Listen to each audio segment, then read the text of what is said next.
Una, Mara, ang ganda ng aso mo. Thank you, sir. Again, I'd like to reiterate yung sinabi ni Deputy Speaker Boyet, no? Ibahin natin yung trabaho, ibahin natin yung, uh, sabihin na natin, yung tactics in the fight. As far as the budget is concerned, we did our job. We approved it already and we will continue to work. Si DSL Ray will be one of the people spearheading the committee para dun sa mga amendments. So hindi pa kami tapos sa trabaho. Nung nandyan ako sa Congress, inabot ko yan, kasama ko na si Boyet at that time. Boyet was, kami yung mga bata noon. Nagkaroon ng kaguluhan. If you recall, Boyet, yung impeachment articles. Ang ginawa ni Speaker Manny Villar, opening prayer, siya yung nagdasal. And from the prayer, bigla niya sinubmit yung article sa Senado. Technically, na-impeach si Pangulo at the time because we already had the signatures. So, that was political. No? And it was part of yung, nakita nila, yung butas sa proseso ng rules. Kaya dapat to si Boyd, kakampi mo parati to, nakakatakot to pagka nasa kabila. Eh. Alam nito yung rules. Ito yung mga gumawa ng, ito yung gumawa ng rules talaga from day one. Eh. And then after that, nagkaroon ng pagpapalit. Speaker Sani Belmonte was to become Speaker of the House. I think, Boyet, you became the majority floor leader even that time. Nung 11. Hindi, si Serge ata. Tama, ikaw ata. Pero si Serge Apostol. Oo. So, nag-majority ako sa iyo noon dahil ikaw ang senior deputy na at the time. And Congressman Speaker Fuentebella was also trying to maneuver. Ayaw niya na may tao sa floor, ayaw niya may ganito. So part ng proseso talaga yon sa parliamentary tactics. Yun lang nga, ang sinasabi ko lang, kasama naman itong lahat sa mga taktika, kasama itong lahat sa mga proseso, wag naman tamaan yung institusyon ng Kongreso. Pagdating doon sa trabaho, gawin namin yung trabaho namin. If I were in the shoes of the other group, from day one, I would be on the floor. I would be active. I would be part of the entire process. Magmula pa sa COVID. Kasi di ba, it's not so much about electing someone, pati yung trabaho eh. Boyet, El Rey, araw-araw nandyan yan sa Kongreso. Nakikita ko yan. Si Boyet nga, nasa senior citizen na, comorbidity, nandun pa rin. Nagpapakita, nagtatrabaho. No? Napakasisipag nung, and I can name about 10 to 20 more. No, wag na tayo mag-usap ng galing. Yung sipag na lang nandyan sa Kongreso. And, so that also, in the ongoings of the House, we know what's happening. We know the processes. For example, kahapon, nagdebate sila. Sabi nila, do we now adjourn or do we now suspend? And Boyet was there. He was explaining, no.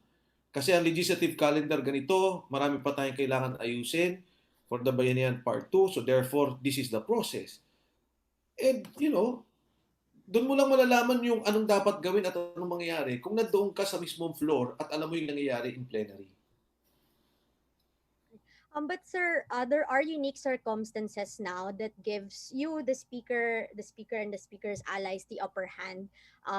Because of the COVID-19 pandemic, because of physical distancing, only a limited number of congressmen are allowed to enter the plenary hall. And we know yung pagpasok dito, hindi lang sila pwede basta-basta, may ipapaalam dapat yan si leadership. Pati sir, sa Zoom, there are reports, particularly from Congressman Lito Atienza, that they were trying to unmute themselves during the Zoom session yesterday, but hindi they couldn't speak up. So how would we respond to allegations that you are using legally accepted procedures to the detriment of the Velasco block, so they cannot make any oppositions to any of the motions yesterday? Ako naman, the rules governing the virtual session was not designed to para against the Velasco group. It was not designed for that. it was designed to make Congress respond to its legislative task. Na because of the COVID, because of the pandemic, because of the health and quarantine protocols na nililimit ang because of marami sa mga congressman ang immunocompromised, and I'm one of them na kasi diabetic ako, then we are forced by circumstance na ganito ang mangyari. What's the alternative? Tell me.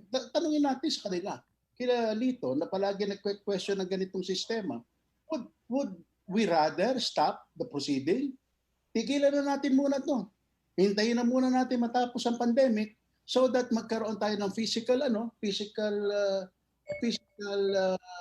session. Huwag na muna tayo magtrabaho. Huwag na muna tayo magpasa ng mga meaningful na batas katulad ng Bayanihan 1 Act, Bayanihan 2 dahil hindi pa pwede na mga Zoom session. Ganun ba ang gusto natin mangyari? Ang tingin namin, yung ganung pananaw, yung pananaw ng tamad yun eh. Pananaw ng ayaw magtrabaho. Samantalang sa pangunguna ni Speaker Alan, Majority Leader si Martin Romualdez, gumawa ng kapabaraanan na tinanggap naman bilang proseso ng plenaryo para nga makarespond ang mambabatas sa kanyang tungkulin. Totoo, sa Zoom, talagang muted lahat. Can you just imagine na kung i-unmute mo yan, kung minsan nga nakikita mo sa mute pag nanonood na, kasi madalas ako nakamute ako, nakikita mo yung mga congressman may kausap sa telepono, may kausap na ganyan, kichismisan, nagtatawanan. Ganyan, just imagine itong noise na to will be broadcasted simultaneously na hindi matatapos. Pero does the Zoom session prevent members from participating in the deliberation, in the committee, the session? Tanungin natin lahat ng mga makabayan. Ang pinakamaraming partisipasyon na ginagawa sa mga Zoom session ay makabayan. Ba't hindi nagre-reklamo itong mga to? Bakit wag mo sabihin, sila yung mga opposition to, kung gusto namin pigilin dahil alam naman natin hindi naman papanig sabi niyan, sila pa lang mismo hindi na sila makakapasok, pero sila they